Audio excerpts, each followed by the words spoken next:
1 करोड़ रुपए डोनेट करने वाले हैं राम मंदिर के नाम पर। तो किस तरह से ये डोनेट करेंगे, क्या करेंगे, कैसे करेंगे, ये रिसीविंग प्राप्त कर चुके हैं पीएमओ से। अभी इनसे हम बात करते हैं कि आप अगर जिंदा होने के लिए लड़ाई लड़ रहे हैं तो आपके पास 1 करोड़ रुपए कहाँ से आया? 1 करोड़ रुपए दान स्वरूप में मंदिर के लिए ही नहीं, पूरी तरह से कह सकते हैं मंदिर बनाए, मस्जिद बनाए, अस्पताल बनाए, स्कूल बनाए, कुछ भी, और 12 से 15 करोड़ रुपए आपके ज़मीन का वैल्यूएशन है। सर्किट हाउस है, सर्किट हाउस में नेताओं का जमावड़ा होता है। नेता यहाँ आते हैं, राजनीति साधते हैं बनारस में आकर, लेकिन इस बंदे की आज तक किसी भी तरह से इनके समस्या का निवारण नहीं हो सका। आज और मणिकर्णिका पे रात बिताते हैं, तो इसलिए भगवान के लिए हमारी ज़िंदगी भी चली जाए तो कोई दिक्कत नहीं। आप इस तरह से मोदी जी के सपने में 9 साल पहले माँ गंगा आई थी, उसी तरह आपके सपने में भगवान आए थे। हाँ, श्री राम आए थे। हाँ, भगवान राम जी ने क्या कहा? राम जी ने कहा कि आप इस तरह से वो करो और आपको न्याय मिल जाएगा। राम मंदिर के उद्घाटन में जाएंगे? हाँ, राम मंदिर के उद्घाटन में हम जाना चाहते हैं। नमस्कार, मैं मनीष कुमार, आप देख रहे हैं एक खबर भारत। अभी हमारी मौजूदगी मुख्यालय पर है। पहले मैं आपको बता दूं कि आप सामने जिस शख्स को देख रहे हैं, ये 1 करोड़ रुपए राम मंदिर के नाम से दे रहे हैं। और सबसे खास बात यह है कि 20 सालों से न्याय के लिए भटक रहे हैं, लेकिन इन्हें न्याय नहीं मिला।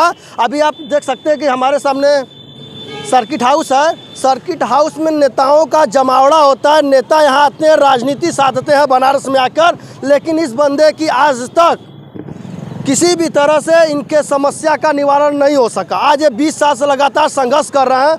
आज इन्होंने मैं जिंदा हूँ का तख्ती तो लगाया है, लेकिन ये जिंदा भी हैं, लेकिन कागज में जिंदा नहीं है। ये जिंदों को 1 करोड़ रुपया देंगे, मुर्दा है। पहले अपना परिचय बताइए। जी, सर्वप्रथम लोकतंत्र के चौथा स्तंभ मीडिया आपको प्रणाम। मैं जिंदा हूं संतोष मूरत सिंह, और Uttar Pradesh government declares me dead, but मैं जिंदा हूं। 20 वर्षों से अपने आप को जीवित घोषित करने के लिए तमाम जद्दोजहद कर रहे हैं, लेकिन आज तक सरकार ने जिंदा नहीं किया। तमाम सरकारें आई, कई सरकारें आई, चली गई। सपा की सरकार आई, मायावती की सरकार आई, योगी जी की सरकार है। लगातार योगी जी न्याय पर न्याय कर रहे हैं, लेकिन इन्हें न्याय नहीं मिला। आज सबसे बड़ी बात यह है कि 1 करोड़ रुपए डोनेट करने वाले हैं राम मंदिर के नाम पर। तो किस तरह से ये डोनेट करेंगे, क्या करेंगे, कैसे करेंगे, ये रिसीविंग प्राप्त कर चुके हैं पीएमओ से। अभी इनसे हम बात करते हैं कि आप अगर जिंदा होने के लिए लड़ाई लड़ रहे हैं तो आपके पास 1 करोड़ रुपए कहाँ से आया? संतोष जी, ये बताइए कि आपके पास 1 करोड़ रुपए कहाँ से आया? जी, सर्वप्रथम तो आपको बता दें कि 12.5 एकड़ ज़मीन पे जहाँ हमें मृतक दिखाया गया है, वो हमारे हिस्से की 12.5 एकड़ ज़मीन तनहा हमारे नाम से थी, जिसपे लोग दयात प्रदार हमारे मरा हुआ दिखा के अपने नाम करा लिए। 13वीं हमारी कर दिए छितौनी में, वह अन्य गाँव में भी है, 7-8 मौजा में है। तो डीएम साहब से हमने पूछा एक दिन कि साहब हमारे ज़मीन का प्राइस क्या है, सर्कल रेट क्या है, तो उन्होंने बताया कि सरकारी सर्कल रेट के हिसाब से 12 से 15 करोड़ रुपए आपके ज़मीन का वैल्यूएशन है, 12 एकड़ ज़मीन का।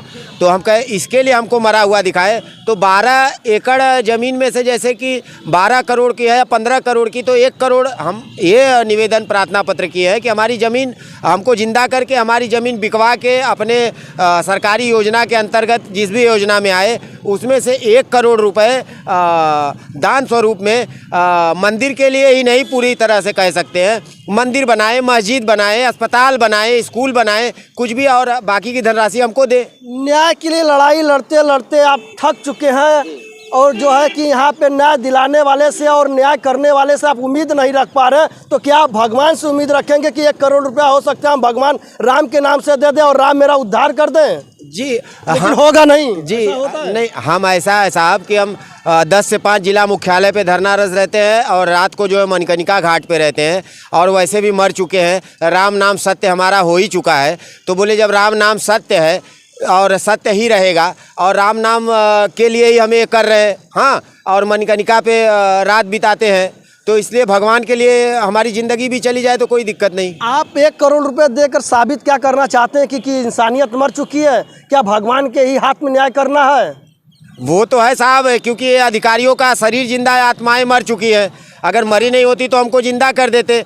इसलिए हमने ये कहा कि शायद इस तरह का, हाँ, भगवान तो हमारे सपने में आए थे साहब। हाँ, और इस तरह से मोदी जी के सपने में 9 साल पहले माँ गंगा आई थी, उसी तरह आपके सपने में भगवान आए थे। हाँ, श्री राम आए थे। हाँ, तो भगवान राम जी ने क्या कहा? राम जी ने कहा कि आप इस तरह से वो करो और आपको न्याय मिल जाएगा, क्योंकि मणिकर्णिका एक ऐसी जगह है जहाँ मोक्ष का वो कहा जाता है। और हम अर्थी कफन लेके वहीं सोते रहते हैं। रात को ठंडी लगती है तो चीता के बगल में जाके, क्योंकि हमारे पास कंबल या ओढ़ने बिछाने का व्यवस्था नहीं है, तो वहीं पे रहते। प्रशासन की तरफ से कोई व्यवस्था है नहीं? अरे प्रशासन तो 106 बार हमारा जेल यात्रा करा दिया है। अभी एक भाई ने पूछा कि आप अयोध्या भी जाएंगे, हम कहे जाना तो चाहते हैं साहब, ऐसा ना हो कि वहाँ पहुँचे से पहले जेल यात्रा कराए दे। कुल 106 बार भेजी चुकल हुआ, 107 न कह दे तो जाने से पहले लाइव रिपोर्ट लगा देती है और दर दर की ठोकर खाने पे लोग मजबूर कर दिए। तो इसलिए हमने कहा कि 1 करोड़ रुपए हम तो भगवान, 1 मिनट, आप 1 करोड़ रुपए दे रहे हैं, लोग मान रहे हैं, ठीक है, आपके बाद रिसीविंग आपने पीएमओ में पीएमओ से रिसीव कराया ना, तो ये बताइए कि आप 1 करोड़ रुपया देकर ये साबित करना चाहते हैं कि भगवान ही हमें जिंदा करेंगे?